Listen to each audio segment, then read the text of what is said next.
Good afternoon. Now that we have one other member here, we have a quorum on the Subcommittee on Cybersecurity, Information Technology, and Government Innovation. We will come to order and welcome everyone. The ranking member is on her way over. Without objection, the chair may declare a recess at any time, and I recognize myself for the purpose of making an opening statement. And I am going to go a little longer than usual, so I apologize.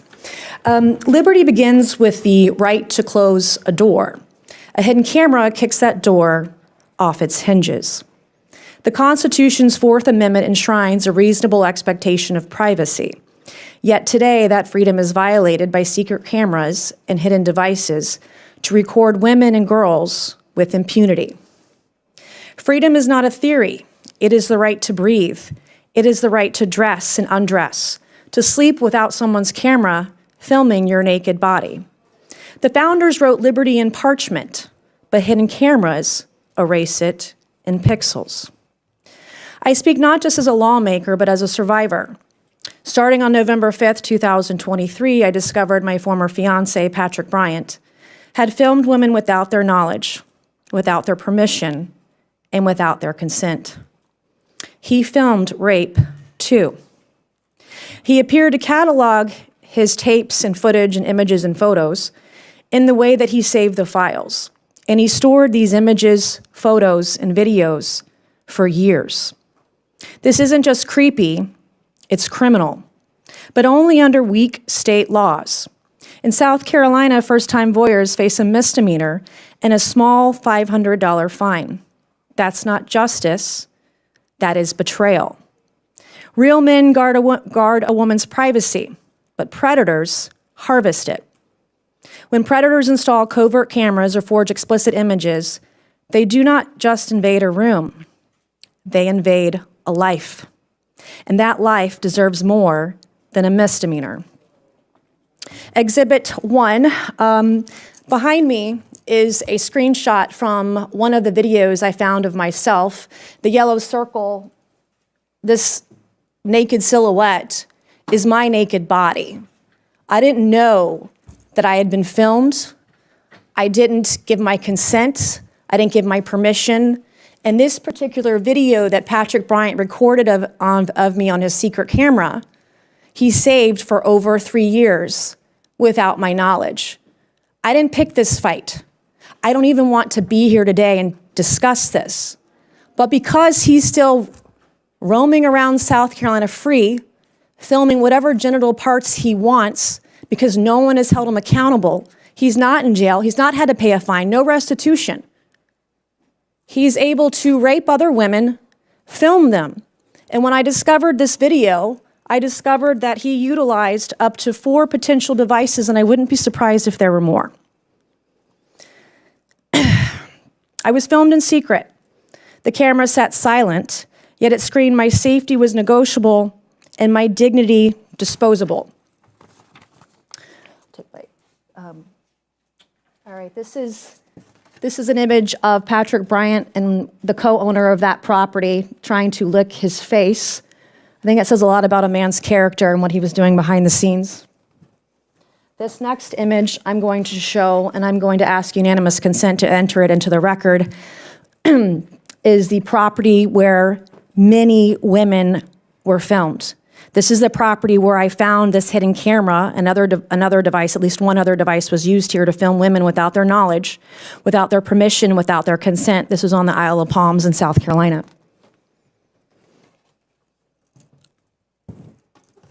On this one particular camera that I was filmed on and other women were filmed on, I found that there were at least 10,633 videos just on this one recording device. I'm going to request unanimous consent to enter this into the record.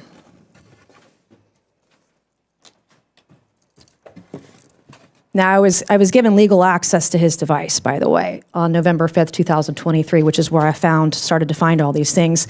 This is a screenshot that illustrates that in the hours and days after I was granted legal access to his phone, he used an app called Samsung Smart Switch Mobile to transfer files videos, photos, images off of his device and onto another device. On the same day that I was given legal access to his phone, I found a second mobile device. It was the Tiramisu operating system. I have a screenshot of that. I forgot to print it off today. But I saw a second device hit our Wi-Fi. And then I see that there are files being transferred. Turns out, we believe there were terabytes and terabytes of videos and photos and images transferred off of this device and onto another. He would, weeks later, get a second mobile phone as well. All right.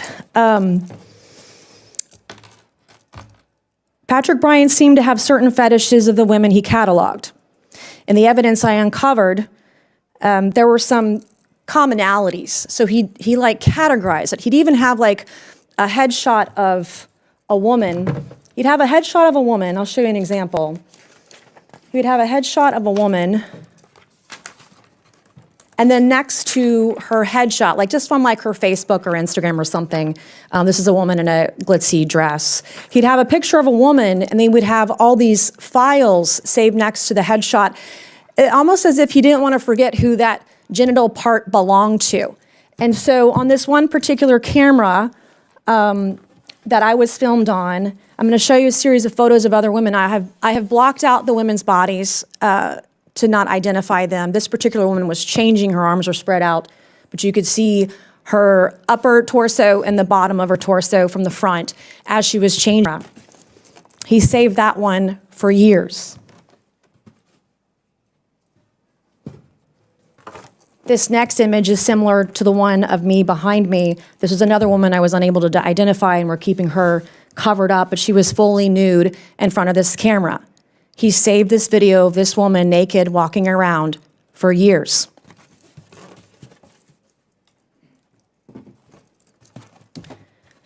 One of the things that he would do in front of this hidden camera, this is him in the center of the shot, he would place women. One of the common things I saw in these videos, many videos, is he would put women in the middle of this area where this hidden camera was, and they would perform, there would be sexual acts that would be performed. These women did not know they were being filmed. I have spoken to at least 2 potential victims. One was definitely a victim because I saw the tapes, but I've spoken to at least 2 potential victims that saw this camera, and they asked him if they were being filmed, and Patrick Bryant said no. And so he would place women in the center field of the camera, and sexual acts would be performed. He would also place women on a certain piece of furniture. Let me get one of the one before that. One before that I already showed. Like I said, I can do mine. I'll just show mine. On this couch back here, he would place women where I'm pointing my finger. He would place them facing out so they'd be toward the center of the camera, and that you would be able to see their bodies as they were engaged in sexual activity. And he would save these videos for years. He had a fetish with photographing women who were naked at the end of his bed. I covered up the woman from the top. You can see her legs spread here as she's walking out after activity in his bedroom. She has no idea that she's being filmed. This one was with his, I believe, his cell phone. And so he had a fetish with buttocks and of women, particularly at the end of his bed. I saw photo after photo of naked women at the end of his bed who didn't know they were being filmed or photographed.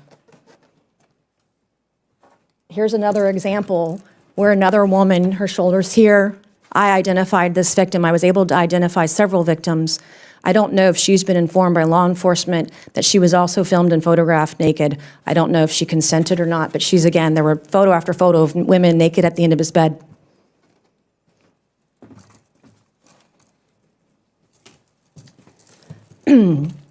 He had a habit of filming female employees or photographing them, and also the wife and or wives of male employees.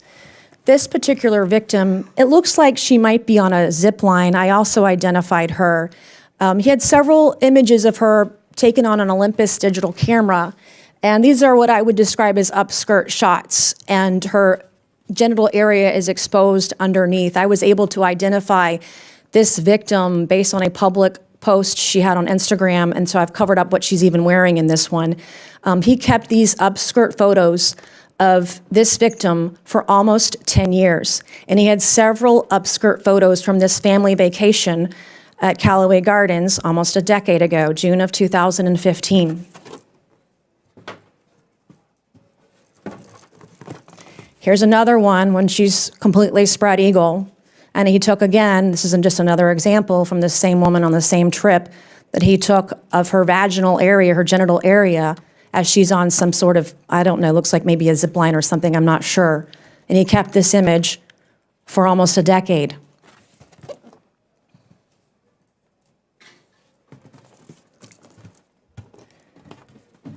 I was given permission to show this photo today from this victim. This is one of the rape victims that I discussed in my February 10th floor speech. As you can tell, she's on the couch and she's unconscious, passed out, blacked out. I think she was roofied. We don't know. We never will know. But as you can see, she's on the couch, dead. I would find multiple photos of this rape victim on the couch of a man named Eric Bowman who resides on Sullivan's Island, South Carolina. Her rape was premeditated. It was planned. It was filmed.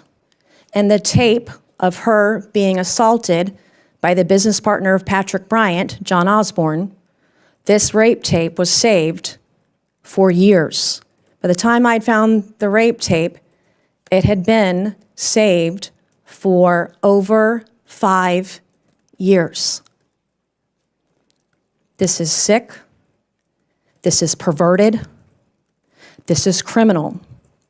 And these men walk free today in South Carolina.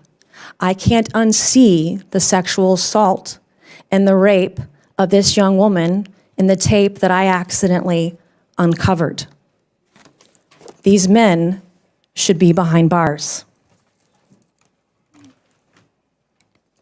These weren't accidents. These were premeditated. They were planned, they were filmed, they were stored, meticulously organized, categorized, cataloged, private hidden folder. For years, none of us knew. None of us had any knowledge that we were filmed or photographed. Some women didn't know they'd been raped. At least one did not know she'd been raped. I was the one that told her. I would learn after finding these images and speaking to potential victims over the last year and a half, Patrick Bryant allegedly raped at least 3 women. See, there's a line historically between criminals that are, if you're a peeping Tom, then you graduate to voyeurism, then you graduate to rape, and then you graduate to violence. There have been studies about that kind of behavior. At least 2 potential victims told me they once saw one of his cameras and he denied he was recording. Turns out he was. We face an enemy that records and apologizes never. When I spoke up, Patrick Bryant didn't apologize. He retaliated. In fact, Patrick Bryant has started the process of suing his victims, myself included. So I'm going to enter into the record a couple of documents. The first document I have redacted. The names on this document is from the law firm Saxton and Stump, from one of Patrick Bryant's companies. And in this letter, 3 of his victims are named. He's suing, in the process of going to sue, one of his rape victims. He's in the process of suing another one. This is a communication I got from his attorney that I'm going to ask unanimous consent for both of these preservation letters to be entered into the record that I received the other day, because he's going to sue me for doing the right thing. So I say, bring it on, brother, because there is no defamation in the truth. And if you're going to be the kind of moron and monster that sues his own victims, may God help you. I'm also going to ask unanimous consent to enter into the record the deed for the property where these women were filmed and who the owner is. I'm also going to request unanimous consent to enter into the record 2 short-term rental documents. One is a short-term rental license application dated back to 2017. And this predates, I believe, this camera. This is a known short-term rental where this camera was set up. This is the resort rental management agreement for this property where all these women were filmed. This document, I believe, goes back to 2018. May of 2018, as a short-term rental management company, I'm going to ask unanimous consent to enter that into the record. I'm also going to ask unanimous consent to enter this preservation letter into the record. I sent this to Patrick Bryant in November of 2023, saying that in state law in South Carolina, section 16-17-470, you are not allowed to record women in this way. And this is a preservation letter for him to preserve everything. Now, mind you, I know he got a new phone. I know he got a second device. I would be shocked if he still has his Android S22. Shocked if he still had it, but he got that letter early on. So let me be crystal clear. I won't be intimidated. I won't back down, not for myself, and absolutely not for any of the women he violated for years. Predators like Patrick Bryant don't ask permission, and neither should justice. A hidden camera does not erase liberty and doesn't deserve a slap on the wrist. Justice also doesn't crawl out of a plea deal. It arrives in a sentence that fits the crime and restores the victim. Justice shouldn't come in the form of real sentences, real fines, and real protection for victims. That's why I introduced the Sue Voyers Act, which creates a civil right of action for victims at the federal level. The Stop Voyeurs Act I also filed expands the narrow federal prohibition of video voyeurism. It's not against federal law to film women in this way, except for in certain maritime jurisdictions and tribal lands. As I mentioned earlier, South Carolina laws are a joke. They're very weak on this. Secret recordings thrive in the shadows. These bills drag them into broad daylight. Liberty is not theory. It's the right to undress in peace, to live unrecorded without being filmed while naked. Let's make sure the law reflects that truth. We need laws with teeth, we need survivors with standing, and we need to leave predators with nowhere left to hide. So today, I choose daylight. I invite every member of this House to step into that light with me, to pass these bills and to prove that in the digital age, liberty still lives where Americans stand, as our forefathers promised. I encourage other potential victims to come forward. Potential victims may contact South Carolina State Law Enforcement Division lead investigator directly. Her name is Haley Nelson. Her email is hnelson@sled.sc.gov, hnelson@sled.sc.gov. My office has a tip line that remains active for those who believe they may have been recorded, assaulted, or otherwise victimized by Patrick Bryant and any of his business partners. That number is 843-212-7048, 843-212-7048. I would run through a brick wall to protect women and girls in South Carolina. And to other potential victims, I want you to know I have your back, and I yield back. I will now recognize the ranking member for her opening statement. Thank you, Madam Chair. Before I begin, I want to take a moment to acknowledge the strength of women who come forward to share their experiences with abuse and violations of privacy. Their stories remind us of the responsibility we all share to create a world where safety and dignity are never in question. No woman should ever feel unsafe, whether in public or private life. And I think that it is fair to say that we both agree that everyone has the right to be safe from prying eyes, electronic or real, in private places. When someone checks into a hotel or a short-term rental, they have a reasonable expectation that they will not be watched or recorded. It shocks me that we even need to have this conversation, but this is the world we live in. What's more, new technology has only made it easier for bad actors to abuse our trust. Cameras are smaller, cheaper, and harder to spot than ever. Although the largest companies in the industry have explicitly prohibited surveillance cameras inside of properties, too many bad actors have continuously been non-compliant. A CNN report found that Airbnb may have received as many as 35,000 complaints about cameras inside of rentals on their platform. This isn't just invasive, it's traumatizing. Having hidden cameras in private spaces is not about security. It's not about making sure guests don't throw outrageous parties on the property. Outside cameras would accomplish that. No. This is about invading someone's personal privacy. The lack of clear national standards allow platforms and hosts to operate under a patchwork of inconsistent rules, leaving consumers vulnerable. Women are often the primary targets of harassment and surveillance, and the ways technology can be employed to harass and surveil women extend beyond hidden cameras in hotel rooms. For example, the National Organization for Women recently released a report finding that a quarter of American women have experienced abuse online, including sexual harassment, cyberstalking, and other threats. Women of color reported experienced the highest rates of online abuse. However, all communities are not impacted by the surveillance in the same way. Black and brown communities are disproportionately surveilled by law enforcement using surveillance cameras. These systems frequently leverage racial recognition technology, which has shown significant error rates when analyzing individuals with black and brown skin tones. One study found that the error rate for facial recognition technology when used on light-skinned men was less than 1 in 100, while the error rate when used for darker-skinned women was nearly 35%. This discrepancy raises serious questions about the possibility that surveillance technology will be used to unfairly target minority communities.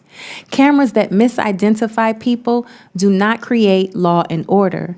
They only put more people at risk.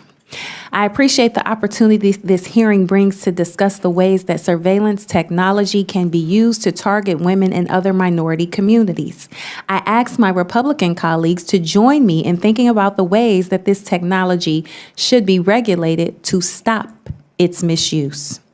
As lawmakers, we cannot stand by while surveillance technology evolves unchecked. With the rise of AI-driven monitoring tools, we must act decisively to close loopholes that allow consumer-facing platforms to profit at the expense of personal privacy. Let me be clear. Every American has a fundamental right to privacy, especially in personal spaces like bedrooms, bathrooms, and living areas. Renting a home, whether for a weekend or a month, or walking down the street in your neighborhood, should never require sacrificing that right. Thank you, Chairwoman Mace, for raising these concerns about surveillance technology and women's safety and privacy. I look forward to today's conversation, and with that, I yield back. Thank you so much. I'm pleased to introduce our witnesses for today's hearing. Our first witness today is Mr. Joseph LaSorsa, founder and president of LaSorsa and Associates. Our second witness is Ms. Laura Chadwick, president and chief executive officer of the Travel Technology Association. And our third witness today is Mr. Alan Butler, executive director and president of the Electronic Privacy Information Center. Welcome, everyone, and we're pleased to have you this afternoon. Pursuant to Committee Rule 9G, the witnesses, if you'll please stand and raise your right hands. Will you solemnly swear or affirm that the testimony you're about to give is the truth, the whole truth, but nothing but the truth to help you God? Let the record show that the witnesses all answered in the affirmative. We appreciate all of you for being here today. You may be seated. And we look forward to your testimony. Let me remind the witnesses that we have read your written statements and they will appear in full in the hearing record. Please limit your oral statements to 5 minutes. As a reminder, please press the button on the microphone in front of you so that is on and the members up here can hear you. When you begin to speak, the light in front of you will turn green. After 4 minutes, the light will turn yellow. When the red light comes on, your 5 minutes has expired and we would ask you to please wrap up. I now recognize Mr. LaSorsa for his opening statement. Thank you for the opportunity to appear before this committee and discuss a growing concern in our increasingly connected society, covert surveillance in private and temporary spaces. My name is Joseph LaSorsa. I spent the past 15 years in the field of personal protection, security consulting, technical surveillance countermeasures, and privacy protection supporting both corporate and individual clients across the United States and abroad. I'm here to speak today about the ease in which covert surveillance can be conducted utilizing commercially available technology and how this capability threatens the expectation of privacy in short-term and temporary rentals such as Airbnbs, Verbos, and even hotel rooms. Technical surveillance is nothing new, first instances of which have occurred as far back as the Civil War when Abraham Lincoln's telegram lines were tapped. However, modern technology has become increasingly accessible, inexpensive, no longer in the domain of governments and corporate espionage. Small high-definition cameras and audio recorders can be purchased online for less than $100. These devices are mass-produced, often marketed as tools for legitimate purposes, such as for home security or child monitoring, but no verification of how or where they are utilized exists. This accessibility creates an environment in where an individual, regardless of intent, can obtain and deploy highly effective covert surveillance equipment with minimal effort or technical skill. As someone who routinely performs technical surveillance countermeasures inspections or bug sweeps of offices, residences, and short-term rentals, I can confirm that these hidden cameras, disguised as smoke detectors, alarm clocks, power adapters, everyday common devices, are found in places where individuals have a reasonable expectation of privacy.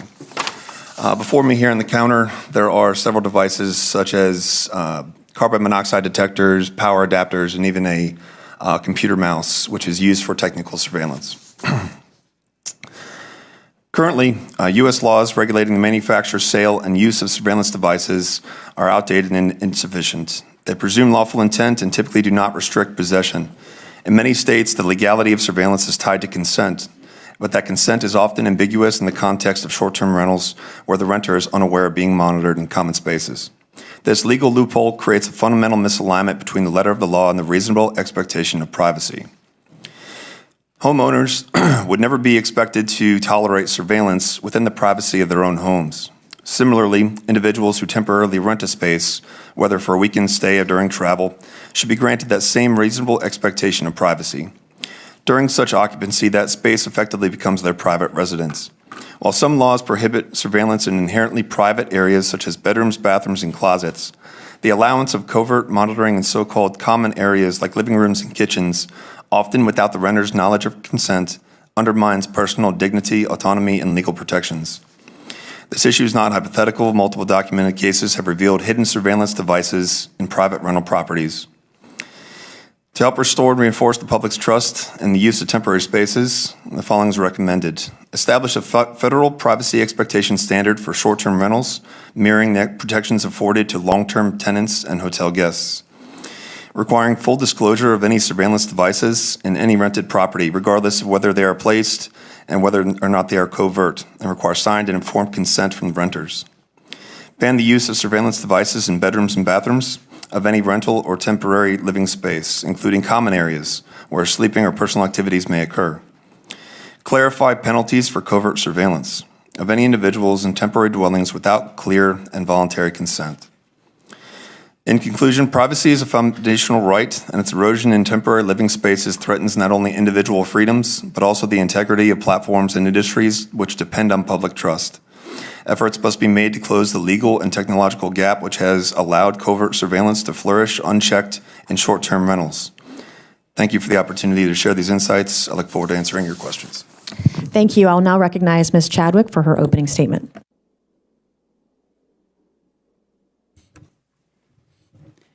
Thank you, Chairwoman Mace. I am so sorry that you had this experience in your life.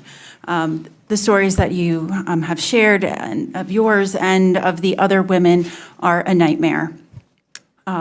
You are a survivor and you are brave, and I thank you as a woman for bringing this to light. Thank you. I didn't come for this fight. I didn't want it, but here we are. I'm going to fight for women and girls like hell. I'm going to fight like hell for them all across the country. So thank you for being here today. My name is Laura Chadwick, and I have served as President and CEO of the Travel Technology Association, known as Travel Tech, since October 2022. Travel Tech is the voice of the travel technology industry, advocating for public policies that promote transparency, competition, and consumer choice. For over 25 years, Travel Tech has advocated for these values. Our members include online travel agents, meta search engines, short-term rental platforms, travel management companies, and global distribution systems, as well as early-stage travel tech startups. Many of our consumer-facing marketplace platforms that connect travel service suppliers with would-be travelers online, facilitating information sharing and e-commerce. suppliers such as hotels, airlines, and short-term rental owner-operators choose to provide their listings on our members' platforms. Millions of consumers visit these sites to easily research travel options, compare, and book their travel. It is on our members' platforms where travel service providers directly compete, which in turn helps keep travel affordable for everyday Americans. It is important to note that Travel Tech does not represent individual short-term rental owner-operators, travel agencies, or hotels. Travel Tech is the trade association for the leading travel platforms in the United States. Travel Tech's advocacy on behalf of its members focuses on platform-related issues, such as mandatory and ancillary fee transparency and industry competition. However, the purpose of my testimony today is to speak broadly about the policies that Travel Tech member companies facilitating short-term rental bookings have in place to help protect guests from surveillance in private spaces. I am not here to represent any one member, but to speak for the industry at large. I want to make it clear, as I said in my opening, that this is an issue that deeply resonates with me. I want to make it clear that secret recordings of any unsuspecting person in any private space is wrong. Individuals who engage in such conduct violate fundamental human rights wherever secret recordings occur, be it in a hotel locker room, retail establishment, medical setting, or even in an airplane restroom. As a woman and a mother, I am deeply concerned about this issue. Our member companies are likewise focused on these issues. Having policies in place to help protect guest safety and privacy is their highest priority. One of the many benefits of a short-term rental lodging is that the properties come in various configurations, offering consumers a wide range of choice to meet their needs and budget. Common configurations include a full house or apartment where all the space is considered private. Another popular configuration is a private room within a house or apartment with shared common space. For all of these configurations and others, our members have unequivocal policies to help protect guests in these private spaces. Surveillance devices are prohibited, full stop. This means for entire house or apartment rentals, no surveillance devices are allowed anywhere inside. In private rented rooms within a house or an apartment, this means no surveillance devices too. Further, no cameras are allowed outside that record guests inside, and our members also have policies for outdoor-facing surveillance devices like doorbell cameras, and they require that they be disclosed upfront to guests. Violations of these policies are infrequent, but when a guest does report an alleged hidden camera, our members take it extremely seriously. They encourage guests to report actions by short-term rental owner-operators that violate the platform surveillance policies, and our members invest the guest report and address it accordingly. This can include removing the property from the platform. Our members provide resources to help guests report incidents to law enforcement and cooperate with police as they investigate. Chairwoman Mace, we look forward to working with you with the Stop Voyeurs Act. And I thank you for the opportunity to testify at today's hearing, and I look forward to answering your questions to the best of my ability. Thank you. I'll now recognize Mr. Butler for his opening remarks. Thank you, Chairwoman Mason. To the members of the subcommittee, thank you for the opportunity to testify today about this critical issue of privacy threats posed by recording and monitoring in shared spaces. My name is Alan Butler, and I'm the Executive Director at the Electronic Privacy Information Center. EPIC is an independent, nonprofit research organization established in 1994 to secure the right to privacy in the digital age for all people. This hearing addresses a critical question that has been the central focus of modern privacy law since it was first developed more than a century ago. How can the law preserve our right to be let alone as technologies evolve and make surveillance easier and less expensive and harder to avoid? The stakes are high. And those of us working to protect against abuse and provide meaningful guardrails on these powerful technologies should work together to establish safety standards and defend privacy. Privacy law as we know it today was developed in response to the widespread adoption of camera technology at the turn of the 20th century.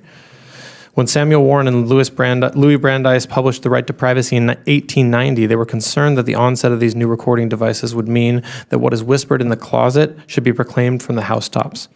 Their response was to establish the theoretical foundation for the individual right to privacy against such intrusions. And this right has been enshrined in laws and cases over the ensuing decades.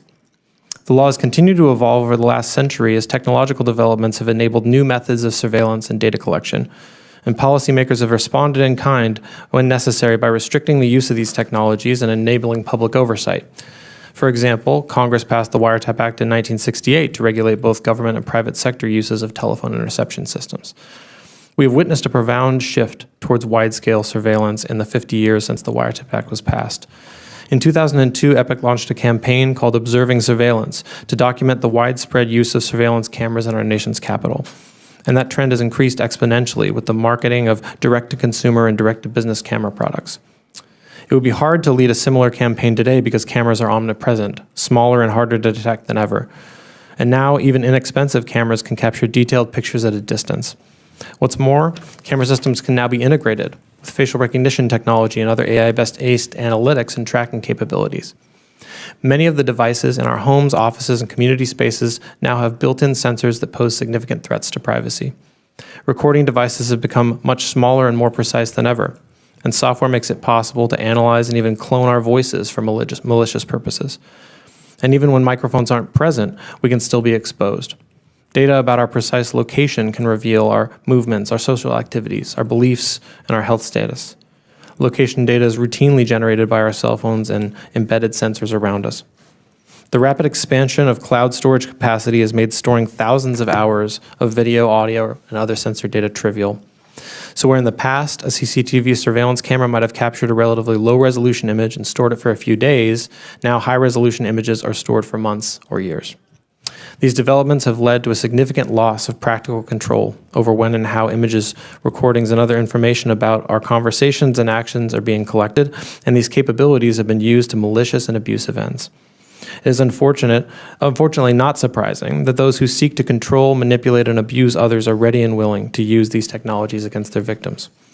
It is important to raise awareness of these risks, but we should also demand that those who design these systems work to mitigate these harms. Thoughtful product design can help to prevent some of these harms, including by clearly indicating when a device is recording or by alerting a user that a tracking device is following them. But the law should also protect individuals against malicious users who could circumvent these protections. Today's laws do not adequately limit the collection, retention, and use of personal data collected by devices in public and shared spaces. The right to limit monitoring and tracking has been more limited in semi-public spaces than in private ones, and this is in part due to the interplay between privacy and speech rights, which limit our ability to penalize the dissemination of certain information. But substantial progress has been made in the last decade to combat the scourge of image-based sexual abuse and other related intimate privacy violations. Just this week, the Take It Down Act was signed into law, criminalizing the non-consensual distribution of intimate images at the federal level.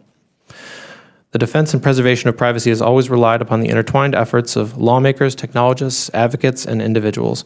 As new threats emerge, we have to work to adapt our standards to preserve privacy protections. And we find ourselves now in a period where the rapid expansion of pervasive computing has embedded tracking capabilities in our lived environment. This is a time for action to ensure that we as individuals do not fall victim to the eradication of privacy by the path of least resistance. We appreciate the opportunity to draw public attention to these issues and to assist the subcommittee in this inquiry. EPIC has focused in recent years on the need for strong data minimization standard to protect individuals against the risks of overcollection and authorized uses of their data. Thank you for the opportunity to testify today, and I look forward to your questions. Thank you. I'll now recognize Ms. Boebert for 5 minutes. Thank you, Madam Chair, and thank you so much for your testimony and for holding this hearing today. I truly hope that the efforts that you are putting forward not only bring justice to victims and yourself, but also protect women in the future. So thank you. Thank you. Thank you to our witnesses who are here as well. Mr. LaSorsa, would you agree that most Americans expect privacy when they rent a home or stay at an Airbnb or in a hotel? Yes. And are cheap consumer-grade surveillance tools now small and advanced enough to avoid detection without specialized equipment? Not only small enough to avoid detection, but they're also just hide in plain sight. So like the devices you see here, people just don't think to look there. I would like for you to explain some of the devices that you brought with you today, if you don't mind. Sure. So cameras can be so small, and that if they're powered, that is, batteries can have to still be fairly large. But the cameras, if they're powered, can be very, very, very small. So they can be hidden in almost anything. So such as the picture up there, it looks like it's almost mounted high, like a smoke detector or something like that. That's very common, hidden in smoke detectors, exit signs, and other things. These devices here, this one's hidden in a carbon monoxide detector, several chargers, and a computer mouse. So those devices, people don't think to look there. So even if they had tools or anything else, they typically wouldn't look there, if that makes sense. And are common bug detectors effective in finding these devices? For commercially grade equipment, they are. However, it takes a little bit of skill to do it right. Almost everything nowadays has some type of transmission, some type of Bluetooth connectivity. So there's a lot of false positives. So if you don't know exactly what you're looking for, it's kind of a needle in a stack of needles nowadays with smart homes. Understood. Thank you. Ms. Chadwick, when your platform catches a host secretly recording guests, do you immediately ban that host and notify the guests who were spied on? When that occurs, when the guest reports it to our member platforms, our members provide immediate assistance to the guest. Individual investigations are determined on a case-by-case basis. As Mr. LaSorsa just said, there are potential for false positives. And so, as I said, those Have there been true positives, and have those hosts been banned? Or if there were to be one?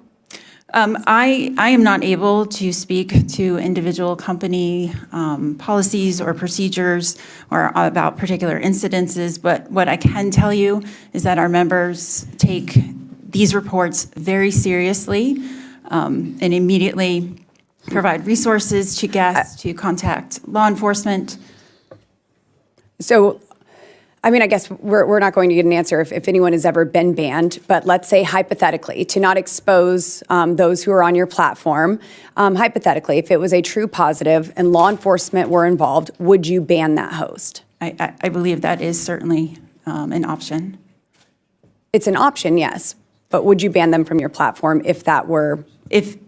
I can't speak to how each individual company would do it. Okay. But as I believe I said in my testimony, that does include banning from the platform. Okay. Mr. Butler, are certain demographics, particularly women and girls, more likely to be targeted by covert surveillance in these environments?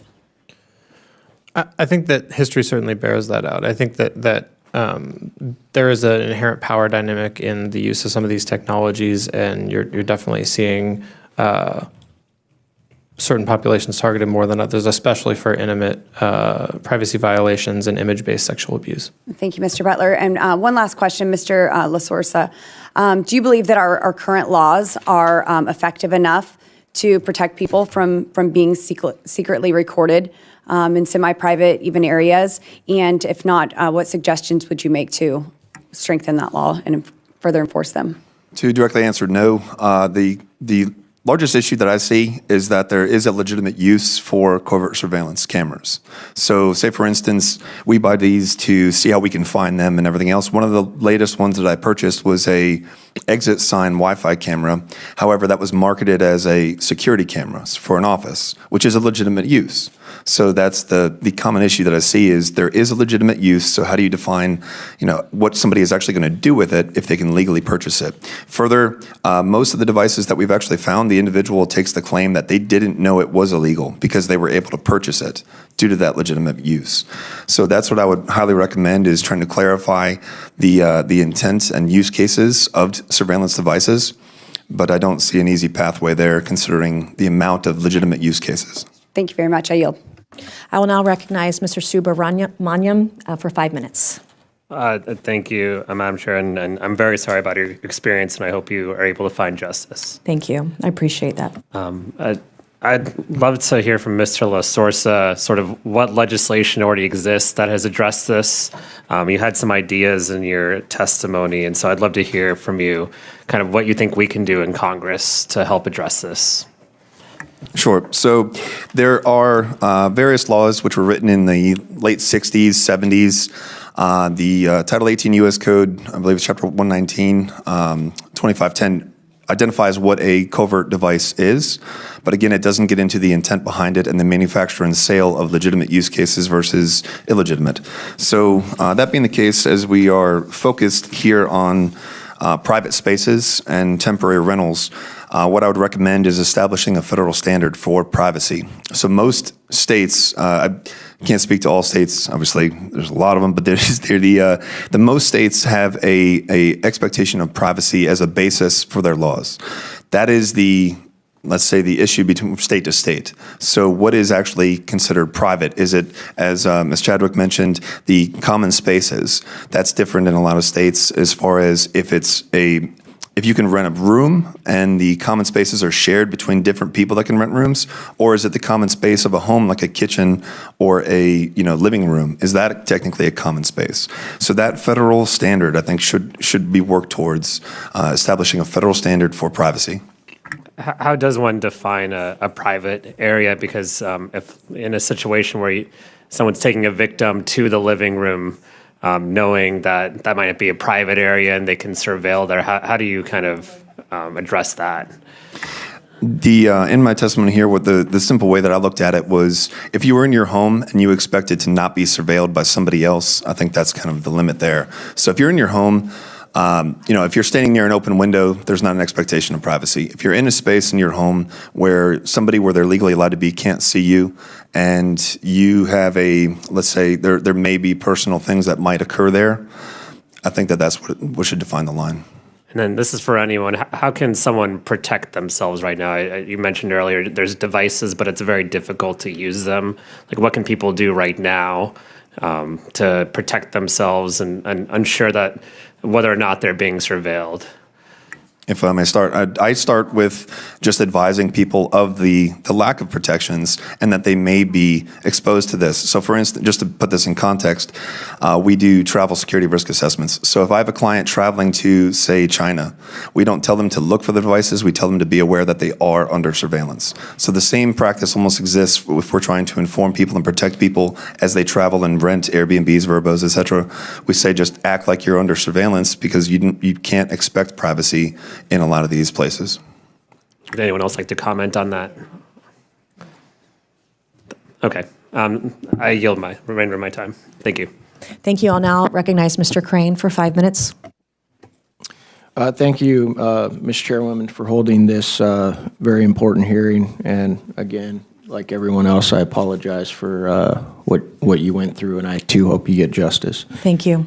Mr. LaSorsa, you've spoken a lot about some of the privacy concerns with basic common technology that many Americans use in their homes, like Ring cameras, alarm clocks, smoke detectors, and how to detect breaches and abuses. In your experience conducting inspections and bug sweeps, what's something people would least expect that has become a huge privacy threat with some of those common technologies? Mostly, I would say the audio that goes with it. So a lot of people seem to expect some type of video surveillance, like being seen through a window, for instance, but the audio part of that as well. A lot of these devices are audio capable, and a lot of the people that even use these devices are unaware of the excess legality of audio versus video. So for instance, where you're allowed to video doesn't necessarily mean that you're allowed to audio record, if I'm saying that right. So the audio, what you're saying being recorded, I think is a large surprise to a lot of people that they were recorded being what they said was recorded, if I'm explaining that correctly. Are there any products that you can buy to actually put covers over those so that you're not being video recorded? Some of the products you have in front of you, I believe you have a power strip, a smoke detector, a mouse, a cell phone charger. Right. Most of these, what we would recommend people to do is simply unplug them. I don't recommend that you damage or completely remove anybody's personal property, from a rented property. However, these can simply be unplugged and covered with, I'm not sure if there's any tools to specifically cover them, but you can unplug it and put it in a closet or drawer somewhere or something like that. Yeah. Okay. There have been over 35,000 reports to Airbnb on surveillance devices at rentals as of 2024, and we've seen terrible cases of abuse, such as a man in Michigan was caught filming women in a tanning salon in 2021 and posting that footage to an adult website. Earlier this year, a school security coordinator faced felony charges for installing a camera in a girl's locker room in Wisconsin. An exchange student in West Virginia was spied on in her personal bathroom for a disguised camera purchase from Amazon in 2023. Concerning some of these particularly egregious examples, how can people protect themselves against these privacy threats?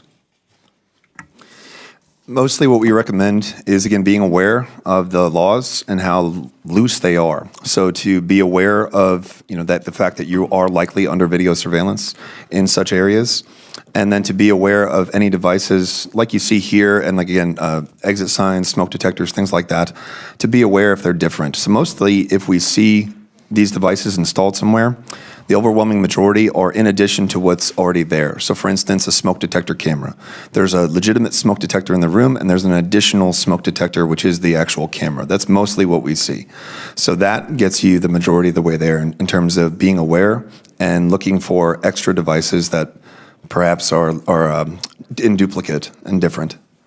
We're talking a lot about Airbnbs today, but have you also encountered these at hotel chains and other places? Anybody? Yes. Would you say one is more predominant than the other? In my experience, the Airbnbs, Verbos, those are, I would say, the majority of cases where we've looked, we've found something. Do corporations that operate large hotels, do they have their own security teams that will go through just to make sure employees aren't installing some of this type of technology? I'm not aware if they have a dedicated team to that, but in my experience, they are very concerned with it. Obviously, there's a large backlash if this does get out, so that is certainly a concern of theirs, yes. Mr. Butler, you spoke specifically about how recording devices have become smaller and more precise, and cloud storage capacity makes it shockingly easy to store thousands of hours of video and audio footage. How does the lack of clear consent requirement make it easier for perpetrators to violate privacy without legal consequences? Thank you for the question, Representative. I think that it's a layered problem. I mean, the fact that you have, in many of these instances, not all, in some of these instances you have the perpetrator involved, makes the consent question under current law more complicated, because a lot of the current law we have is focused on the privacy of communications between parties, right? So if in many states you have one-party consent, which means that if two people are talking, that one person is not violating the law if they record that conversation. Now, in other states, you have two-party consent, which doesn't allow surreptitious recording of conversations unless both people consent.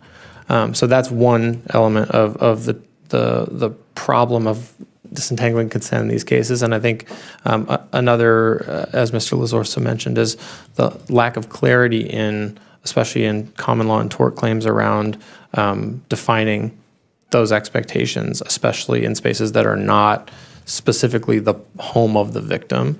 And that's something that I think that really statutory law has to step in to fix. Thank you. I yield back.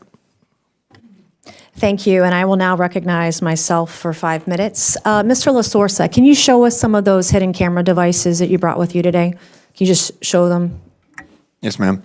So this is a Wi-Fi camera with audio as well, as we spoke about with Mr. Crane. So this has a microphone and camera in it, so you can place this. You have a mouse, too? Yeah, computer mouse. That one's actually a cell phone inside of it. So this is actually an audio recorder that you would simply call it. And you got a little black thing you plug into the wall? You do, like yes, and that way it's charger? permanently powered. So, this one. This one is a typical cell phone charger, but it has a Wi-Fi camera in it. And the last one, the big white one? It's a power strip with a camera and audio recorder in it. Would you mind bringing me that up here physically? This one here? Yep, the white one, the big one with the outlet plug? The outlet plug, yeah. Yes. I want to take a look at it.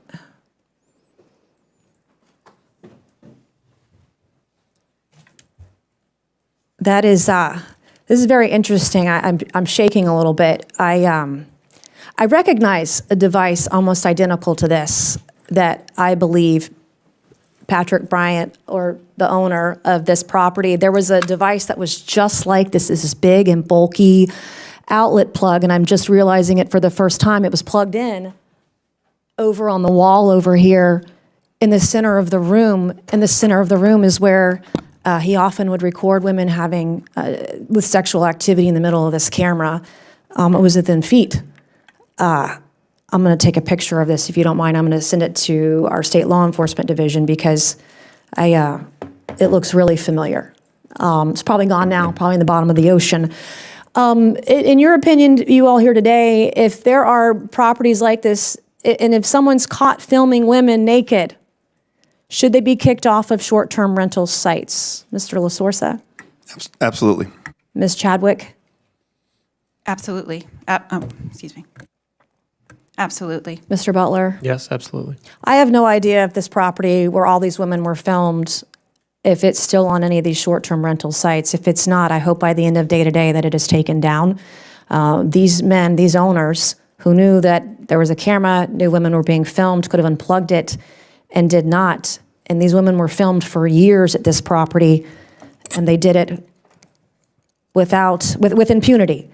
Okay, so in terms of, now that I've lived through this experience, I travel with a little device I got on Amazon. So when I'm at an Airbnb or VRBO or a hotel room, has this little antenna I can pull out and try to find devices. It feels pretty accurate. Are there any particular products that you all recommend when people are traveling, or were there somewhere where there could be a hidden camera that they should use to make sure that they sweep the room on their own, to make sure there are no devices recording them? Mr. LaSorsa? We actually teach and recommend that as well. So there are several devices. What you're speaking Is there to, anyone that you particularly recommend that's particularly good? Not particularly, no. No, they're all about the same, honestly. Okay. Yes, ma'am. Ms. Chadwick? I'm not familiar with such devices. Mr. Butler? Same, I don't have anything specific. You can get them on Amazon, pretty cheap, and I've used them, and they'll find chips in places pretty consistently. Is it true that someone could hide a surveillance device today that is no longer bigger than a pen cap? The average person would have no idea they're being watched. And Mr. LaSorsa, I want to thank you for bringing those devices today. It's really shocking, and I'm literally physically shaking over this device. I recognize this. I recognize something almost identical to this. That was in that property as well. So maybe there were up to 5 recording devices.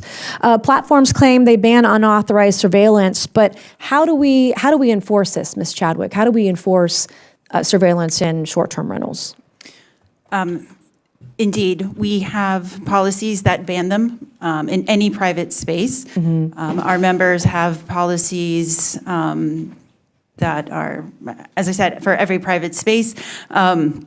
And we also believe, as you in your proposed legislation, that we should raise the consequences for such behavior with the hopes of deterring any such behavior. Can owners of properties where they have private cameras, like in this one, can they get back onto these apps, these short-term rental sites, once they remove the camera? Is there an appeal process? I cannot speak about our members' particular policies and how they evaluate situations on a case-by-case basis. Gotcha. Okay, I want to thank all of our witnesses for being here today. My 5 minutes is up. And in brief, Mr. Subramaniam, I want to say thank you for sticking around with us today.